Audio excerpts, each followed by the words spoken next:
અને આદિવાસી જિલ્લો હોય તો સ્થાનિક ધારાસભ્યને બોલવા માટે તમે સમય આપવો જોઈએ 5 મિનિટ 10 મિનિટ સમય બધાને ફિક્સ કર 5-7 મિનિટનો એમાં કંઈ બહુ મોટો ફરક પડતો નથી પણ આખો જે વ્યવસ્થિત રીતના દેશ નરેન્દ્રભાઈ મોદીના કાર્યક્રમને અમે ખૂબ ઉત્સાહ ઉમંગથી ઉજવી રહ્યા છીએ પણ એમાં ક્યાંક ને ક્યાંક કેટલાક લોકો આવા વિઘ્ન નાખી રહ્યા છે. દર્શનાબેન સતત નીલ રાવ જિલ્લા પ્રમુખ જે અપમાન કરે છે, આ જિલ્લાના ઘણા એવા પાર્ટીના જૂના કાર્યકર્તાઓનું પણ અપમાન કરે છે. દિનેશભાઈ તડવી એક સમયના પ્રદેશ માજી મંત્રી હતા, એમને એવું કે આ દિનેશના પગથિયા કમલમના પગથિયા ચડવાના બંધ કરાય છે. આ પ્રકારની માનસિકતાવાળો જિલ્લા પ્રમુખ નીલ રાવ આજે દર્શનાબેનનું અપમાન કર્યું છે. 5 મિનિટ બોલવા માટે એમને સમય કહેવાનો બધાને કહી દઉં ભાઈ સ્થાનિક ધારાસભ્ય તો અને રાજપીપળામાં કાર્યક્રમ હોય, નર્મદા જિલ્લામાં રાજપીપળામાં કાર્યક્રમ હોય જેનો મત વિસ્તાર છે અને પ્રજાની વચ્ચે સતત કામ કરે છે. જેવા ધારાસભ્યનું અપમાન કરવામાં આવે એ તો કોઈ સંજોગોમાં ન ચાલે. પાર્ટીના પ્રોટોકોલમાં બધું સમજે છે પણ એ ટ્રાઇબલ એરિયામાં પ્રોટોકોલ કોઈ કામ નહીં લાગે. ત્યાં સ્થાનિક નેતાઓને બોલવા દેવું પડે. બહારના નેતા ગમે તેટલો અહીંયા બોલે એની પ્રજા પર અસર થતી નથી. અહીંયા સ્થાનિક નેતા જે બોલે ને એનો જ પ્રભાવ પડે છે. અમે એવા બીજા ઘણા કાર્યક્રમો જોઈએ છે, મારે કોઈ પાર્ટીનું નામ નથી લેવું પણ બધા મોટા નેતાઓ આવે છે દિલ્હીથી માંડીને બધા એ લોકો સ્થાનિક નેતાને જ પ્રોજેક્ટ કરે છે. તો અહીંયા ભારતીય જનતા પાર્ટીમાં પણ સ્થાનિક નેતાને પ્રોજેક્ટ કરવું જોઈએ. સરકારના પ્રોટોકોલમાં પણ સરકારી કાર્યક્રમો હોય ત્યાં સ્થાનિક ધારાસભ્યને તો પ્રોટોકોલમાં આવવું જ જોઈએ અને તેમાં મહિલા ધારાસભ્ય છે. આજે મહિલા ધારાસભ્યને આ રીતના હળહળતું અપમાન થાય એ યોગ્ય નથી. મેં જાહેર મંચ પર કીધું મેં ત્યાં દર્શનાબેન ધારાસભ્યનું અપમાન નથી, આ સમગ્ર આદિવાસી સમાજનું અપમાન છે, સમગ્ર મહિલાઓનું અપમાન છે. આજે મહિલા ધારાસભ્ય છે.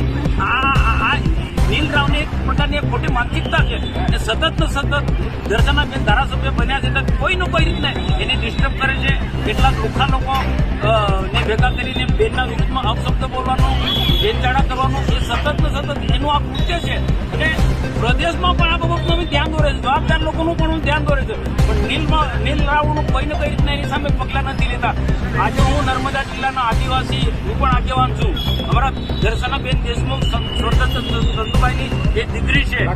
આજે આદિવાસી સમાજના માટે ધંધુભાઈ દેશમુખનું બહુ મોટું યોગદાન છે એના વિકાસ માટે અને એમની દીકરી પણ ધંધુભાઈ દેશમુખના માર્ગે જ આગળ કામ કરી રહ્યા છે. આદિવાસી સમાજનું ખૂબ કામ કરી રહ્યા, મહિલાનું કામ કરી રહ્યા છે. તો એનું અપમાન થાય તો આદિવાસી સમાજ ક્યારે પણ માફ નથી કરવાના. આ દર્શનાબેન દેશમુખ એ સમગ્ર આદિવાસી સમાજનું અપમાન છે, મનસુખ વસાવાનું અપમાન છે. આને તો નિદ્રામાં ખાસ કરીને ટેવ પડી ગઈ છે. અમે અંકલેશ્વરમાં ગઈકાલે કાર્યક્રમ હતો તો બધા લોકો બોલ્યા, હું બોલ્યો, ધારાસભ્ય બોલ્યા, કેટલા ઉદ્યોગ જગત સાથે જોડેલા લોકો બોલ્યા, મંત્રી બોલ્યા, પ્રદેશમાંથી વક્તા હતા ગણપતભાઈ એ બોલ્યા. એટલે ભાઈ ભરૂચ જિલ્લામાં બોલવામાં આવે તો અહીંયા શું વાંધો છે? નર્મદા જિલ્લો તો નાનો જિલ્લો છે પણ આ ઈરાદાપૂર્વક નીલ રાવ આ પ્રકારનું કૃત્ય કરી રહ્યા છે. જે લોકો કામ કરે છે એમને અપમાનિત કરી રહ્યા છે. કોઈ પણ સંજોગોમાં ના ચાલી રહ્યા. અમે રવિએ જે વાત કરી ત્યારે નર્મદા જિલ્લામાં દારૂ દુકાનના અડ્ડા જે ચાલે છે નર્મદા જિલ્લા બધો ગુજરાતમાં બધે બંધ છે. ગુજરાતમાં બધે દારૂ દુકાનના અડ્ડા બંધ છે તો નર્મદા જિલ્લામાં કેમ ચાલવા જોઈએ એ પણ બંધ થયો છે. એનું પણ અમે અભિયાન ચલાવ્યું તો એ અભિયાનની અંદર અમારા કેટલાક કાર્યકર્તા અમારા ત્યાં આવે એને ડરાવે ધમકાવ્યા નીલ રાવ કે નીલ રાવનો માણસો તમને પાર્ટીમાંથી કાઢે. હવે અમે સારું કામ કરે છે, હવે સારું કામ કરે, પ્રજાના હિતનું કામ કરે છે.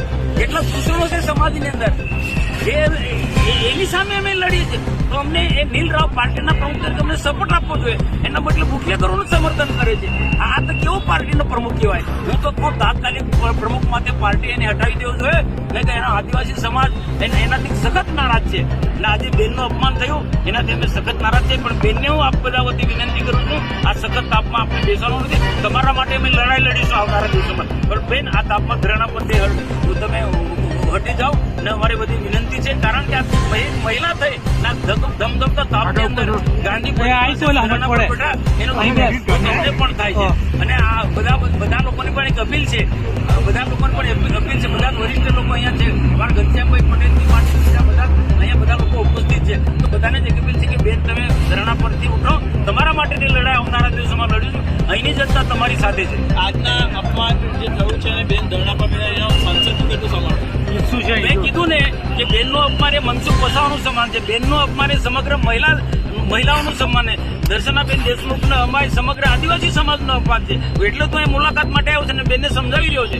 અને આ પૂરતું અપમાન નહીં, આ ધારાસભ્ય બેન દર્શનાબેનનું છાસવારે સમય અનેક રીતના આ નીલ રાવને એની ટીમ અપમાન કર્યા કરે છે. સાહેબ, ખાસ કરીને વાત કરીએ તો સાંસદ તો જાતે આવ્યા છે, મંત્રી અને સંગઠનના જે આદિજાતિ મોરચાના પ્રમુખ છે અહીંયાથી જોઈને જતા રહ્યા, ઉભા પણ ના રહ્યા, બેનને મળવા પણ ના ઉભા. હું અમને કહું છું ગણપતભાઈ ને ઈશ્વરભાઈને પણ, એમને પણ બોલાવું છું, પણ એના કરતા અમે બેનને સમજાવી લઈએ છીએ કે આપણે બધા બેસીએ અને કંઈક આનો કંઈ નિકાલ લાગે વાર. અને નીલ રાવની જે ઉદ્ધતાભર્યું વર્તન છે એનું જે અનેક આદિવાસી નેતાઓને અપમાનિત કરવાનું જે કાર્ય કરી રહ્યા છે, લોકોને ડરાવવાનું ધમકાવવાનું કાર્ય કરી રહ્યા છે, એની સામે અમે પ્રદેશમાં રજૂઆત કરું છું. અને પ્રદેશ નહીં માને તો અમે એ લડાઈ લડીશું, પણ નીલ રાવ જેવા દુષ્ટ દુરાચારી ને પ્રમુખ તરીકે મેં કોઈ સંજોગોમાં નહીં ચલાવી દઈએ. તમારા પર હાથ ઉગામ્યો છે, વાત સાચી છે? એ વિસ્તાર અલગ છે, એ બધો પ્રશ્ન પતી ગયો છે. પણ તે વખતે કમલનામાં પણ મારી સાથે એને ખરાબ વર્તન કર્યું હતું, મારી સાથે ઝઘડો બહુ ઉભો થઈ ગયો, પ્રમુખને ન શોભે. મારું તે વખતે પણ એક હતું કે ઉમેદવારોને યોગ્ય તમે આપણે મદદ કરીએ, કોઈ જે પણ મદદ કરવાની હોય ફંડ આપવાનો હોય આપી દઈએ, અને તમારી પાસે ના હોય તો બીજા કોઈ પણ વૈકલ્પિક વ્યવસ્થા કરવી છે. આ જ મુદ્દો હતો. ચૂંટણી પ્રચાર જોરશોરમાં ચાલુ છે, સામે આમ આદમી પાર્ટીનો જોરશોરમાં પ્રચાર ચાલુ છે અને આપણે બેસી રહ્યા છે, ઉમેદવારોને કોઈ મદદ નથી કરતા. એ જ મારી વાત હતી, બીજો કોઈ અંગત મામલો નહોતો. એ પ્રમુખ તરીકે એમની જવાબદારી હતી, પ્રભારી તરીકે અર્જુનભાઈ રાઠવાની જવાબદારી હતી કે અર્જુનભાઈ રાઠવા